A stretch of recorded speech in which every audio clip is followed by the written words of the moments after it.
We're going to start with it. We're going to start. Jesus Christ. every week. And I even made a point on the rundown, on the show notes. We need to do a really good under the radar this week, and we still, I'm the dumbest. It's so under the radar. I'm the dumbest man in the Milky Way. I hope everyone understands that. Luke Thomas, Danny Segura, Brian Campbell, and of course, that's Chuck Mindenhall at the end. This is After the Beat. So let's do that right now, boys. I'm so sorry to the folks in the back. I keep botching this. God, it is, kill me, Lord. You know, this is what happens when you host 3 different shows. You just lose track of shit. All right. I should have segued. You should get a tattoo here. I know. Like on Memento. I need to remember be like, under the radar. I need to be like Sarah Palin at a debate, just writing shit on my hand. Very quickly, we'll start with you. We'll do under the radar, then we'll get to these questions. Under the radar for you, sir. So I want to highlight a performance from last weekend over at Combate Americas. 6th Division boxing world champion Amanda Serrano picked up her first win in MMA. Where's she from? She's actually from Bushwick. She's. No, but is she Mexican? Is she? Well, she's. I think her parents are Puerto Rican, but she was born here in the U.S. Okay. And she lives in Brooklyn, and she's an amazing boxer, one of the best female boxers out there, and she's out there fighting in MMA. And her first bout, she fought to a draw. She won the first 2 rounds, and then the 3rd round she got taken down, and it was a 10-8. And here she comes back and wins by submission, rear naked choke. And she's 30, so she's young. She brings a skill set, striking-wise, that not many other female competitors do bring. And this is just a performance that I feel like it was under the radar. Not many people really had their eye on. But man, in 2-3 years, I think she could be one of the best female fighters in MMA. Under the radar for you. Is there an under the radar element to the UFC 230 main event? It's a great Band-Aid to save the card, but the health issues, and I saw that the New York State Athletic Commission talked to MMA Junkie and said we still have more tests to do before we're going to approve this. And New York Commission has been pretty stringent since they got back into MMA, right? With the Pearl Gonzalez situation, with a few, there's like 3 or 4 others. Jessica Aguilar. Jessica Aguilar with Rashad Evans, and also with not letting Paul Felder fill in at the last minute because he wasn't ranked, and that was dangerous. And we know that Daniel Cormier told you he can't even close his fist right now. We know that the Black Beast is basically on a medical suspension with Las Vegas that would carry after that November 3rd date. So all I'm trying to say is... You got a 30% chance of seeing that fight? All I'm trying to say is, will this be a knock at their credibility if they just go, oh yeah, we did our test, everything's fine. Oh, good. They'll just promote Nate Diaz. Oh, wait, no. Oh, right. Hey, Soraya Eubanks, get back in the bullpen, all right? We may need Sajara, by the way. Sajara? Yeah, it's Sajara. Sriracha? No. Sajara. Go ahead, Chuck. What's under the radar? Well, mine is, it's more just an homage, really, because it was 5 years ago tomorrow, UFC 166, one of the great fights. It's kind of under the radar now, but as the great fights was Gilbert Melendez against Diego Sanchez. I still really love that fight. I was thinking about that recently, and I was like, man, it's hard to believe it's been 5 years since that fight. That was one of the great... Is that an uppercut from hell? That was probably, in many ways, Gilbert's top UFC moment, exactly. So I just wanted to, it's been 5 years ago, so. For me, under the radar, very quickly, if my math is correct, then the 23rd of this month will mark the end of the USADA suspension for Jessica Penney. She had an issue with a supplement. She proved it to USADA, so she was supposed to get all first-time offenders. Hardy har, 2 years. She got it knocked down to 16 months. She is now advocating, I saw on Instagram yesterday, for an atomweight division. I doubt the UFC will do this, but stranger things have happened. And she never, if you just judge her by some of the stuff she's had in the UFC, she's been real up and down. But when she was in Invicta, she was tearing through people. I still think very highly of her abilities. Yeah. She's had some time off. She does the Two Straws podcast with Angela Hill. And she'll be back, it looks like, officially, or ready to be back in about less than a week. So keep your eye on that. All right. Now, time for After the Beat, where we take your questions using the hashtag #TheMMABeat. You have submitted some good ones, some bad ones, some dumb ones, and I have picked from all 3. So let us begin this little part. That's my joke. Yeah. All right, Danny, you go first. Did you guys have any thoughts on Herb Dean's decision not to stand up Khabib and Conor up in the first round, despite Khabib only landing 7 punches? By the way, I've not verified if these numbers are correct. Let's assume that they are. 7 punches in the whole freaking round, going for 0 subs and being on top for 4+ minutes. I didn't have any thoughts because I didn't disagree with it. This is sort of the same position that we were in when Henry Cejudo fought Demetrius Johnson, right? This is not just any fight. This is a title fight. And one of the things that I love about high-level MMA is that there is there's almost no unnecessary move. Every single move that those guys make in there is calculated and it has a purpose. Everything that Khabib was doing, sure, he might have not been working as much as other people would have liked, but man, he was doing wrist control. He was still landing heavy shots, and I know maybe at some moments it might have gotten a little boring, but he's still holding Conor McGregor down. A trained fighter that's been training for months to try to get up. This is what a fight's supposed to look like. If you don't like the ground game, go to boxing, watch some stand up there. But this get is what better. MMA is. So no thoughts against that. There was a kind of gambler's groan in the arena because he was being held down, and people were just like, "Oh my God, why did I take McGregor?" Like that's kind of the feeling it was, and so that made the sense of like stand him up, just because there was that sort of thing in play. It also didn't help that McGregor was looking at Herb Dean quite a bit, just like, "Hey, what else do I have to do here? Can you stand this fight up?" But ultimately, when it came down to it, I was right there watching it at cage side. He was on our side, and you could see Nurmagomedov trying to improve. He was trying to get around him, and he was trying to get things rolling for himself. And I don't know where there would have been an opportunity. There was no stall. It wasn't like he was stalling. He wasn't doing anything like that. So there was never an opportunity. I saw Herb kind of come in there a little bit, and then he's like, he saw what I saw. So I didn't have any problem with that. Well, the difference between the first round and the other rounds was Conor was seated for a lot of that takedown in the first round, so there was some built-in drama. Is he going to get up or is he going to succumb? Right, it was like, and he didn't succumb till late in that round, so I was completely fine with that. Yeah, I mean, this is the last refuge of McGregor fans who just can't accept that their guy lost. Yeah. That's all it comes down to. I made the point in the Demetrius Johnson fight when we were on the MMA Hour. Yeah. You recall this, and it's a good thing that you brought it up. Where if I'm wrestling you and you're making super active attempts to get to your feet, and I'm preventing this, and we are in active dance here, it's a battle. I'm winning, you're losing, and that's just the way that it goes. So either get better at it, or you let it wash over you. But if the best you can do is make me the superior wrestler in exchange, you're losing. I will say this though. And Herb Dean, I think, went on his Instagram page and was like, I don't really want to intervene. I will say, I mean, it's going to sound like I'm contradicting myself. I just don't think that this was the reason to intervene because I thought there was enough action. This referee attitude of like, I don't want to interfere with the purity of this experience. If anything, the talk about this should be about McGregor's fouls within the context. That's the real story. That's the real story. Dude, Conor grabbed, the fence. I gotta say though, Herb Dean stood his ground. There was some dissension in the ranks because people wanted to see it stood up, and you could see he was not succumbing to that. There are referees who do. Yes. When the boos start raining in, there are referees like, I better do something. Yep. Yeah. They feel like it's their job at that point to then intervene. But I love Big Dan Murgliata. I think he's one of those guys sometimes. Yeah. And have you ever talked to Big Dan? It's a difficult job. He's the nicest guy in the world, and I'm sure he doesn't believe.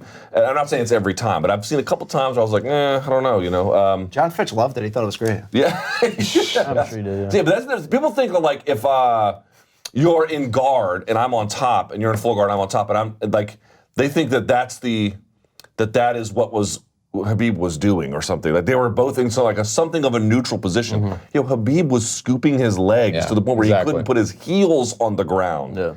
Yeah. Stop. He's just dominating He that lost. situation. It's over. All right? Yeah. All right. Luke next. Thomas is pissed off. Where's the manila folders, right? Yeah, thank you. Thank you for still, yeah. You know what was amazing? I did that show and no one paid attention. And then it was over and everyone was like, I love that show. Well, why didn't you watch it when we were making it? That should be a segment in this show, and you can talk about Ronda Rousey saying that stars get extra treatment. Kills me, Yeah. man. Yeah. Kills me. All right, next.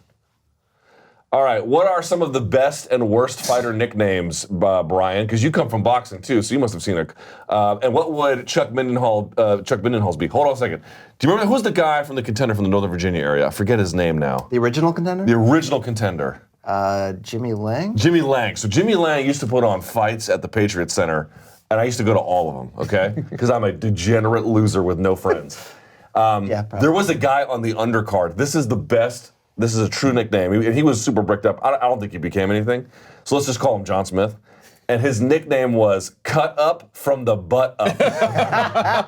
True story. He was super bricked up, but that was his nickname. Cut Up from the Butt Up. And I was like, hilarious. all right, I guess so. Damn. Best and worst. The best is always going to be touchy-feely, and I know it's overplayed, but That it's was so cool. good. That's so perfect. It is pretty In good. boxing, I always loved Juan Lozcano, the Hispanic causing panic. Is there anything better than that? I like El Terremoto. I like Terremoto, that. yeah. The earthquake. It just sounds cool. I like the man in the hat. That's not bad. Yeah. Yeah, it's good. Yeah, but you couldn't wear the hat in the ring of the I would cage. just be. Well, if it's I don't a know what Reebok I'd be hat. in the cage. I don't know why they include me in that, but it wasn't I'd a say question the good enough. worst is Semtex Paul Daly because it took me a while to figure out Yeah. what Semtex was. I always thought it was like tampons or something. It's just like you didn't play Call of Duty? No, it's too close. It's too You didn't close. play Call of Duty? So you gotta. Oh my no, God. I actually like some. You're gonna get me in trouble. He's gonna like punch me in the face. Like, are you Brian Campbell? What was no. the guy's name? Jesse the Water Bong? That was... Oh, Jesse Bong? No, Bongfeld. Bongfeld, Jesse that's what it was. Bongfeld. That was the the- Water Bongfeld. That was no good. I like. I've also Axe Murderer was really good. Yeah. Axe to be Murderer honest was really with you. good. I like Pitbull. It's you know Kidding, what? guys. It's so original. You know what? It's not like super clever or like a play on words, but it was the other ones that I like are like fitting. So like the Prodigy, BJ Yeah. Penn, that always felt like Yes. really appropriate. You know? Yeah. I didn't hate it. What about the Iceman? You know, It's Iceman was great. It's classic. By the way, in my phone, you're Iceman Mindenhall. Oh, Did wow. you know that? Oh, yeah. Yeah. See that? I always text you as Iceman Mindenhall. But I What was never. Junie Brownie's nickname again? Junie Browning. I I don't. wanted to get that name in the show. Oh, I don't know. Yeah, there you go. Hold We on. got it. One mention. You threw me off my thing. I said I didn't hate it, I didn't love it, but I never really got behind Rush for St. Pierre. Yeah. It never connected. I didn't look at it and go, oh, that's terrible. But like I didn't. It was fine. It was whatever.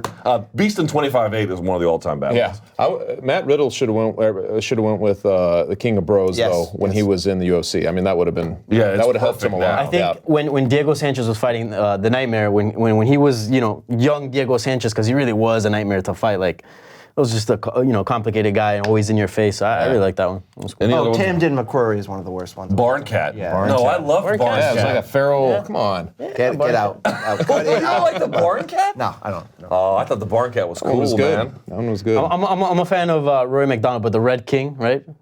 Well, I don't even. He's had like three of He's them. had a few. He's had like three. Whenever he had the Red King, I don't know if he still does. I didn't. Aries or something like that. Aries, or yeah. Aries, or- You know what? At first, I felt a little weird saying it, but I do like the Black Beast.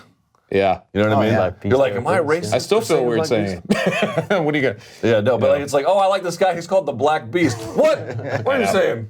You have to, in polite company, you have to kind of his. contextualize that That's one. his nickname. I bet he picked there's a that name lot. just to make white people nervous too. That'd be There's a great. lot. You got to respect. It's almost like you have to go down and understand why they name themselves. What do they do? 'Cause Yeah. sometimes it's homage. that's Sometimes it's like Cara de Zapato, Shoeface. Yes. Shoeface, yeah. Shoeface is a great one. I mean, there are a lot of good ones. There are some pretty bad ones though. Hey, Uncle Creepy's a great one. That is a good Great one. He always it was fitted his style. All right, Mustachios. So there you go. Any last nicknames, good or bad? That's it. Who had like Oh, you know what? Bernard Hopkins as the Executioner, amazing. Bernard Hopkins as the Alien. I wish I had more hands. That's I'd give like- that I wish I nickname. had- Four That's more like Van hands. Hagar. That's What about the Carney? Of Nick Lenz. That's a good nickname. It just didn't catch on. I know. It was a good one though. He is a bit of Nick a corny, Lynch right? never really caught on. Yeah. All right, Wait, well, but you didn't answer the question. What would your nickname be? I don't know, man. The Iceman?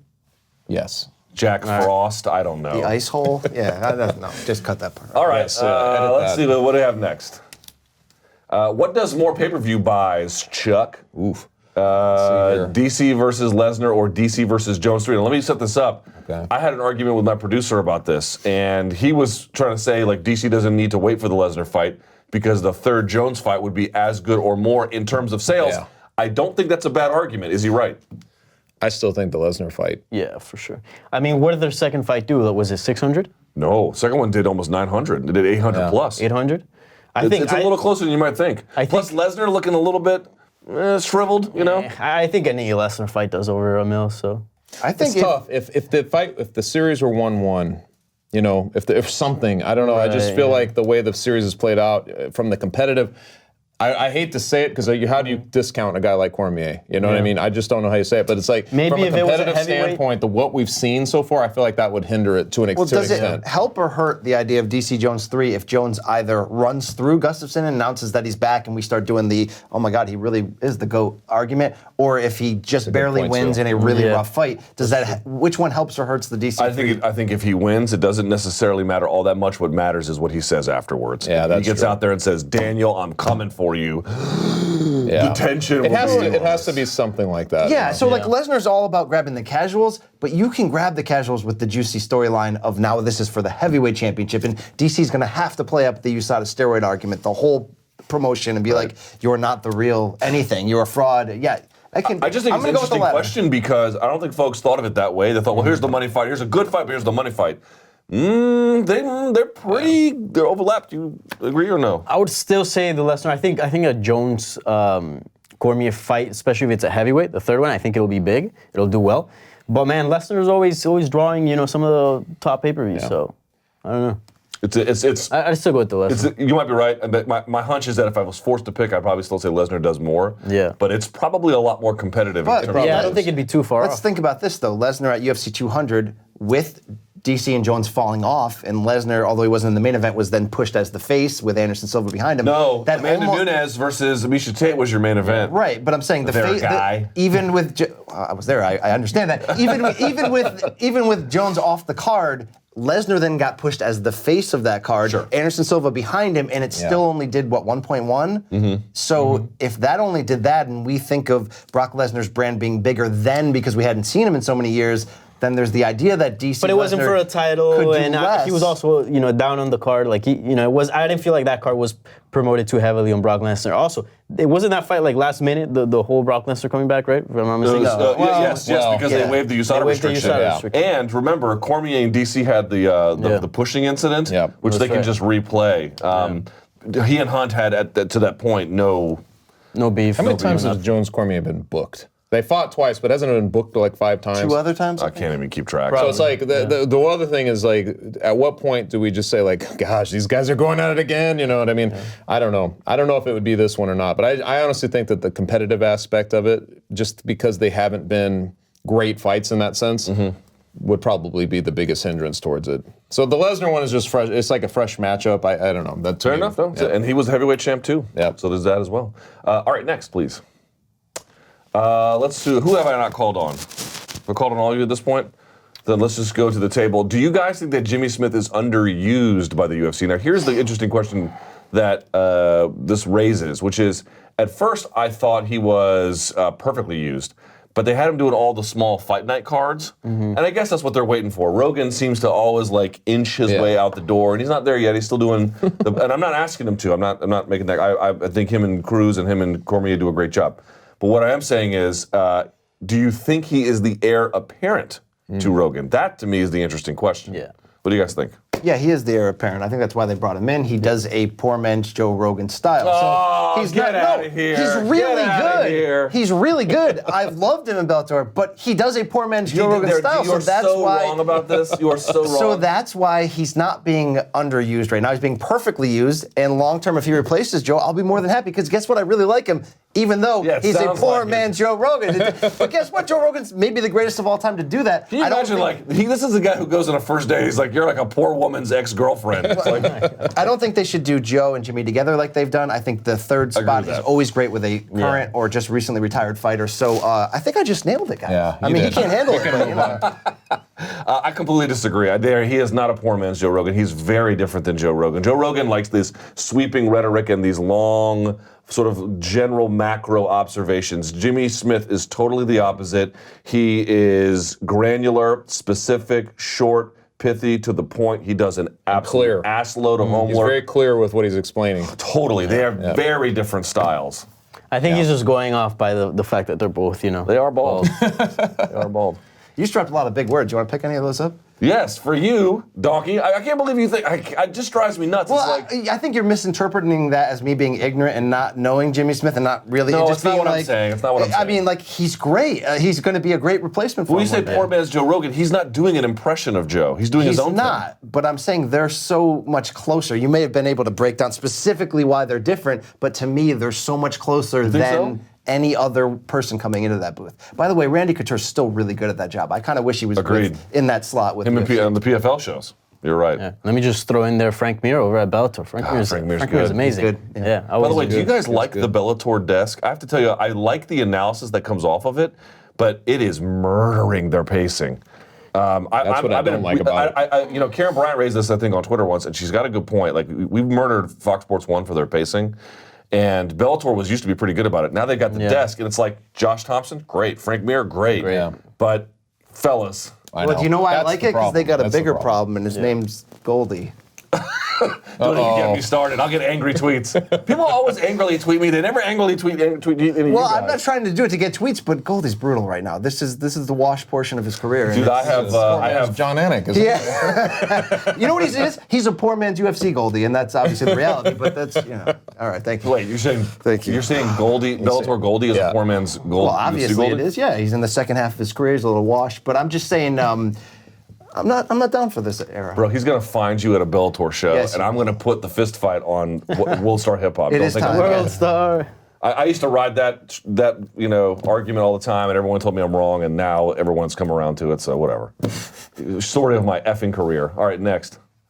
Let's see. What is each panelist's not this favorite? again. Yeah, fuck off. I'm gonna keep doing this stuff until you guys get it right. All right, Chuck. Smart ass. We've in the done class. this before, haven't we? This exact question. Yeah, you know why? That's why I brought it back. So the same thing exists. It's like, what genre? I mean, because can you pick just a single movie? Yes. Yeah, it's Okay. difficult. You start then. The Last Emperor. Easy call. Last Emperor. You don't recall this? 80s. Either late 80s or early 90s, yeah. Starts out with a have guy seen slitting his wrist in the sink, the whole bit, yes? That's a good movie. It is it is Now- a totally, it's a masterpiece is what it is. I don't know. You guys go next. I'm gonna It's keep, such I'm a gonna keep difficult doing these question things. because under what purpose? Like, For fuck's sake. I mean, what is a Let's movie you like to say- watch a lot? This is almost as brutal as when you asked him his favorite band. because that's also a difficult question. I would say the Lord of the Rings trilogy. That's an all-time great for me. Well, you're really reaching for the height of the art That's here. a great movie. But that's what I'm talking about. Like what under what? I can also A movie that you would brag about to someone to look like you knew a lot about movies. How about that? All right, I'll throw out. I just mentioned Memento earlier. That's a great movie. Okay, I like that one. There you go. Stop. Pretend like like- you're trying to impress somebody. No, well, this isn't depressing, but I like buddy comedy dramas, like Diner, like in that category. And Beautiful Girls, 1996 has always been my favorite movie. haven't seen that. It's got an all-star That's a good cast. movie. I just watched that recently. Yeah, Timothy And I watched Hutton, Diner Michael recently. Rappaport. Is that right? I've not seen this. It's a fantastic movie about a guy Champagne Diamond. around his 10-year exactly around you. I had the line and I dropped it. Anyway, So that would be coming more back- under Independence Oh, this guy, all right. It could trend more in that territory, yes. Okay. You bought a champagne diamond for a girl you ain't even. Yeah, all right. Go ahead. Thank you. Quoting. Yeah. Give me In something. terms of movies that that I've loved the whole way, would be Star Wars, just the original Star Wars. You fucking, what are you doing over Because it's here? like you're looking at just a movie that you're like, okay, this is the one. I like how movie. you guys act. This is like so hard a question. Well, I don't know. I honestly don't know if I is a have like a difficult favorite movie, like a movie that I'm just like. Tommy Boy. Any artsy, Tommy Boy is good. was a good one. A favorite comedy. Cable Guy was an excellent movie. I love that. movie. I always used in college as like a litmus test for people. I'd always be like, "Do you like Dumb and Dumber?" And if the answer was no, Yeah. I just your boy See, moved on. again, At that is point. like one of the best movies in terms of a comedy, though. And then would you put it past like something like a serious drama? I don't know. No, I would not put it on par with a serious drama. No. So that's what I'm saying. It's hard. I have a lot of favorite movies, but it would be. These questions got to be more specific. Like, what's your best, Guys, horror movie? guys, What's your I best tried. action movie? I tried. Comedy. Fedor, tried. what's your favorite Russian movie? Yeah. No, you don't need to qualify with Russian. It's like, what's your favorite food? Russian food. Yeah. What's your favorite, like, Solaris was my. what's your favorite book? Russian books. It's like, all right, well. He wasn't Russian. He wasn't Russian to do an interview with me the next day when he canceled. I'm going to blame you for that. Yeah, I what think can I do? century Russian literature is very good, though. I have to say that. All right. Yeah. Thanks. You already knew that, though. I didn't know that. God damn it. All right, let's move on. You guys are ruining my day already. Let's see. Let's go to you, Brian. Oh, here we What go. kind of world are we living in where the great Mauro Ranallo is not calling fights with the biggest organizations in the industry? Now, he put out a tweet recently where he said, hey, MMA promoters, I'm looking to call fights. And I reached out to Bellator to ask if he was still with them. They told me he was. And then I asked to do an interview with him, and he said he wasn't doing interviews right now. So I don't always know a what the little- situation always a was, little but complicated. recall, there wasn't a Showtime show or a Glory show for the two back-to-back Bellator shows. Like, there was no conflict, right? No. The Bud Crawford fight was on ESPN, so it was Joe Tessitore and Timothy Bradley and all them. So there was two Bellator shows, and he didn't call any of them. I don't know what that means, but I found that a little bit odd. Do you find that odd? I did find that out, and they said, what kind of world? It's a cruel world that doesn't understand value. And I'm a big Morrow guy, love him. I didn't necessarily like when they had him alternating with Goldie. I got it. Bellator was trying to bring Goldie in to have that presence and that callback to UFC, but to me, Morrow's the guy in all three sports. I mean, I know that certain boxing fans think that there's a little too much pro wrestling in his shtick, but He handles the big moment better than anyone. I don't know what's going on. That seemed like a very interesting and timely tweet, and I hope Bellator or anyone else jumps in and makes this guy the face of what they're doing. He's got some of the best reactions to moments in all kinds of sports. So, yeah, the more we see of that, the better. He's the best. He's the best combat sports commentator ever. I don't know how anyone could argue with that. There are some guys on the rise, and granted, you could say, well, there's color guys and there's play-by-play guys. I get it. I think even with that distinction, he's the best. His memory bank is insane. Like I feel like he just flips through He's files also witnessed so much. with enthusiasm. So there's enthusiasm. He's reaching toward crescendo, but yet he's also flipping through files in his mind. It's amazing. I don't know how he does it. Understand, he does boxing. He has done Pride, that's what MMA. He has done kickboxing with Glory and other shows as well, and he does pro wrestling. Nobody could do that except Mauro Ranallo. Period. It's not possible. And you mentioned that he's got this memory bank, but I think it's actually more than that. He can go to Japan and understand the cultural sensitivities about these guys having Bushido spirit and what the Japanese audience is looking for, and then fly to Amsterdam and do the same thing with a kickboxing show, then fly to Mohegan Sun and do the same thing with an MMA show. There is literally no one else on the planet who can do that. It's not possible. So I don't know what the situation is. I hope it's just maybe there's a work conflict or whatever the hell is going on. I don't know. But if Mauro Ranallo is available and you don't hire him, GTFO. Shocking to me that's even a thing that exists. All right, next. Let's go to, all right, Danny. Who's your favorite stand-up comedian and why? Oh, here we go. What kind of stand-up comedian? Like a serious stand-up comedian? A white one? One who does improv? I've been in movies? Just answer the freaking question. I have a few.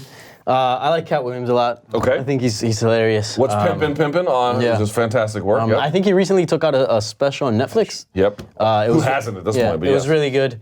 Joe Rogan, I like Joe Rogan as well. Okay. He always brings, he's funny, but he also brings like some sort of realism and like an interesting perspective on things. High energy. Yeah. And He's a poor man's Jimmy Smith as a comedian, but he's pretty good. Dave Chappelle's hilarious as well. But I really like Cat Williams. I'll go with Cat Williams is great. He's a great call. What about you, Brian? I'm a little old school, but I loved Dennis Leary when he was in his prime. He was the best. He's washed now. You seem like a Dennis Leary guy. No, come on. No Cure for Cancer, 1991. I still think That's a great album. favorite. I mean, half of it was Bill Hicks's material, but okay. Wow. What are you, Joe Rogan here? I mean, come on. No, it really was. I'm a huge Bill Hicks guy. I've read about his biography. I've had I have mixtapes you can't even find on eBay. I've researched his life. Like I've gone to places where he used to hang out, and A little scary, right? no, but he's stalker. and over time I actually found him to be a little annoyingly preachy. Shocker, because that's the same criticism I get. But the point being is, Dennis Leary's No Cure for Cancer. The one bit was about the cow. It's like we don't want to, we only want to save the cute animals. It's like, what are you? I'm an otter. You're free to go. What are you? You're a cow. You're a baseball glove. Get on that truck. That's a good bit. Hey, But Brendan the bit, Schaub's probably my current favorite. but the bit where he takes the microphone and puts it in his throat, it's a 100% you're Bill mine. Hicks. Oh man, I love George Carlin, man. I like his philosophical. Prolific stand-up artist. Yeah, it's like guys like Stephen Wright. These are just completely different. But then old school guys. I mean, guys like Don Rickles. You watch those guys now, and you're just like, Geniuses. that's insane, right? Like these guys are just they were so good, and they set the template for so many others. But I could go back and watch any of those old Richard Pryor, guys like that. The guys who are doing it. Pryor's probably the GOAT. Probably the GOAT is Pryor. For me, it's an easy call. I would say currently, I don't know how much stand-up he's doing, but Bill Burr currently is like among guys who are out there. But for me, the god is Patrice O'Neal. I just don't know how anybody could argue otherwise. I thought you were going Dice Clay there for a second, but Dice Clay. by the way, that material is not dated well. Not aged well. It turns out, hickory dickory. That's pretty good. But no, Patrice O'Neal, I mean, he was special for a lot of reasons, but not least of which was it was effortless for him. Yeah. He had totally his own delivery and his own style. People kind of wrap him up in today's modern anti-PC movement, which is partly fair but partly not fair. So I think a lot of people don't really understand him properly, but he was fearless. Fearless. When I see comedy, if someone just repeats back to me something that's funny, that is widely accepted, you are worthless to me. but Patrice O'Neal was never afraid of offending his own audience and having people walk out, and would do it time after time. He even said he did an interview once, and he was like, if at least 10% of my audience is not unhappy, so I'm doing something wrong. Like Who said that, Dana? No. Patrice, yeah, right. Patrice. So for me, and by the way, he always thought that the DC Improv was his favorite club. So I miss Patrice. I miss him. Yeah. You ever see that? Do you ever find his old album? He recorded his last one. He recorded at the DC Improv. There's a bit called Tolu, where he pulls a guy in the audience who was African, and he goes, "What's your name, brother?" And he's like, "Tolu," and he savages this dude for about 11 minutes of improv, and I every time I hear it, I am crying with laughter. Tolu. Go find that. Patrice O'Neal, the genius, total genius. So No mention There of you go. Roseanne. you know, you Louis- start no Louis C.K. for you. Louis C.K. But then you know, Louis C.K. was good, but he was. What do you want to say about him? I mean, you know, as a comedian, I thought it was funny, but he was never. This is gonna sound crazy. He was never edgy enough for me. Yeah. He was always a little too like, oh, I'm in my mid-30s. I drive a Prius. He's edgy. What about Prime Chris Rock? Late 90s. Amazing. Chris Rock's amazing. Yeah, his album Bigger and Blacker was good, but the one before that, Born Black, I think it was called, or Born Suspect. Born Suspect. That's the good one. Or when he compares grocery stores in the hood to grocery stores in suburbia, is truly like a magnificent bit. But yeah, Bill Hicks. There's so many. There's so many. You just break it into eras. You Yeah, could we just go- didn't name any women. Any women that make you guys laugh? Let's see. This is a sad question. Boy, I set you guys up. Holy shit. A lot that have made me cry, but Yeah. you know, that's Who was the one on Netflix now? The just don't Asian know the lady? names. Amy Wong or Amy Wang, yeah. It was something. Yeah. I watched her special. Oh yeah, she had a Yeah. she had a funny bit. I saw like a clip where she was talking about how like she slept with some guy, and then she was like, oh, I didn't know if he was homeless or hipster. It's not bad. And just trying to make like trying to tell the difference between the two. Speaking of Dawn Rickles, you know who used to be good until she turned all super PC? Which I say is a left winger, by the way. Sarah Silverman. Yeah. Yeah, just going to she's say that. Sarah I Silverman. was just going to give that same caveat. Sarah Silverman used to be Yeah. savage. Jeff Ross for all the insult comedy he does. Yeah. Great. We got any more? There's a ton. That's it. We're done. All right. Any last words, boys? Show's gonna be canceled after this. We're gonna get beat up. You, the poor man's Joe Rogan. Okay. I think it's time for you to give that jump up, and get down catchphrase you always do at the end.